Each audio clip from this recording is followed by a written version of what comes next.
Hi friends, in this video let us understand how to identify different types of plant cells or tissues under the microscope. So this is the cross-section of a monocot stem under the microscope. As you see, there are different tissues like Collenchyma, then Sclerenchyma, Parenchyma, Phloem, Xylem, and Phloem has companion cells and sieve tube elements.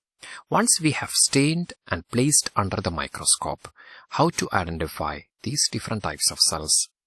And let us see. So these are all tissues we know: Parenchyma, Sclerenchyma, Collenchyma, then the two conductive tissues, Xylem and Phloem. They are called permanent tissues. Why they are called permanent tissues? Because they lack the ability to divide and they have differentiated after maturation.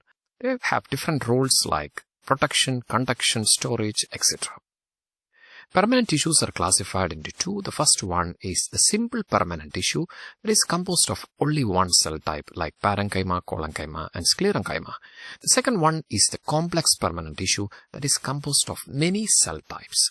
Xylem has tracheids, vessels, xylem, parenchyma, etc. So it is made up of many types of cells that makes it complex. Now let us identify these tissues under the microscope. The first is the parenchyma. Parenchyma is the most common tissue once we have a section under the microscope. The most common tissue we see is the parenchyma, as you see here. These are all parenchymatous cells. These cells are thin-walled cells without lignification, often equally sized cells with intercellular spaces. They are living cells at maturity. The staining pattern is normally we use safranin or fast screen for staining.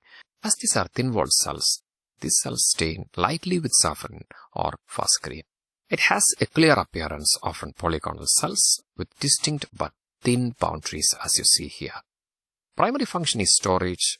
Some parenchymatous cells are involved in photosynthesis with chloroplast and called as Sclerenchyma. Then some are involved in secretions, secreting various substances like oils. And parenchyma plays a role in wound healing and regeneration. And finally, these are the majority of cells that is within a plant. So this maintains the turgor of cells and tissues, making the system turgid. The second type of tissue is Collenchyma. Collenchyma, as you see, it is seen just below the epidermis. Let me zoom in. This is Collenchymatous cells. So as you see, these have thickened corners. There is lignification and uneven thickening, as you see in these cells, often especially at the corners. So these are living mechanical tissue with an uneven thickening in the primary cell walls, especially at the corners. Cells are packed without intercellular spaces. It provides flexible support to growing organs. The most important thing is this is a mechanical tissue, a living mechanical tissue that offers flexibility or elasticity, allows the bending and swaying of plant parts without breaking. And that is offered by this collenchymatous tissue. The staining pattern is these cells deeply stain with safranin at corners or at regions where there is thickening. So elongated cells with distinct, often brightly stained, thickened corners, as you see here. And the third one is Sclerenchyma. Sclerenchyma, as you see here, this is a sclerenchymatous cells. This is a dead mechanical tissue with highly lignified walls. This has high lignified secondary walls without protoplast, provides structural support and protection. There are two main types of Sclerenchyma. First one is fibers that are elongated pointed cells. The second one is sclerites with irregularly shaped cells, often found singly or in groups, also called a stone cell. Function is mechanical support. Staining pattern, as these cells have highly thickened lignified secondary walls. These cells stain deeply bright red due to the presence of lignin, so easily visible under the microscope when stained with safranin. The next group of tissue is the xylem. So let me zoom in. This is a xylem vessel. These cells are responsible for conduction of water throughout the plant and also dissolved minerals from root to leaves. It is composed of four main components. The first one is the tracheids, elongated tapering dead cells with lignified walls and pits. Then this is the vessels, shorter, wider dead cells that is arranged end to end, forming a continuous tube with perforation plates. And third one is Xylem Parenchyma. This is a living cell that is involved in storage of food and lateral conduction of water. And finally, Xylem fibers, which is Sclerenchyma cells that provides mechanical support to this vascular system or xylem components. The staining pattern is, as these are highly lignified cells, these tracheids and vessels stain brightly red. As you see here, bright red walls of these cells are prominent because of lignification. Xylem Parenchyma, just like ordinary parenchyma, will stain lightly with safranin or fast green. Vessels and tracheids appear brightly stained red tubes, as you see here, with distinct wall thickenings throughout, whereas parenchyma is seen just like ordinary parenchymatous cells with light staining.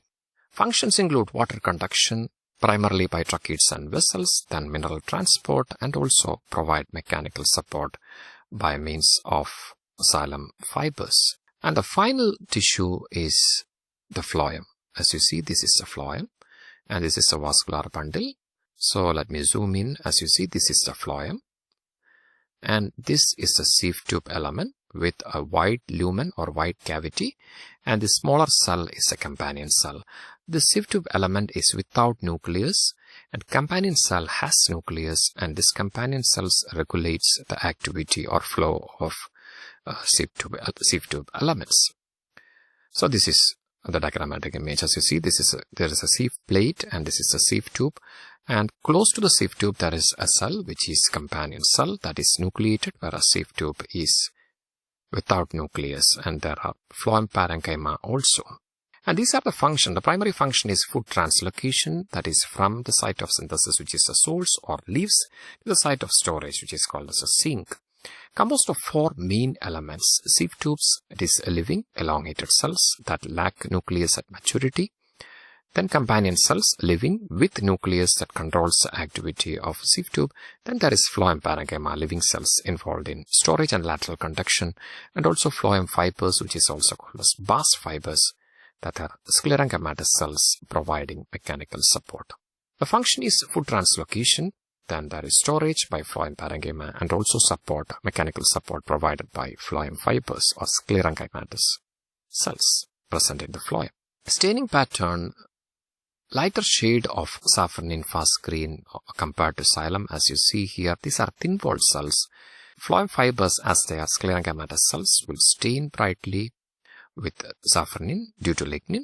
Overall appearance is sieve tubes appear as relatively wide, whereas companion cells are smaller, and that is closely associated with sieve tubes, and both are lightly stained as the walls are not lignified or thickened.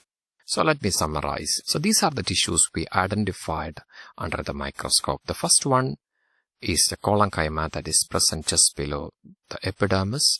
Then there is Sclerenchyma. As you see here, it has lignified wall, so stained deeply red with safranin. Then Parenchyma, lightly stained, thin-walled living cells.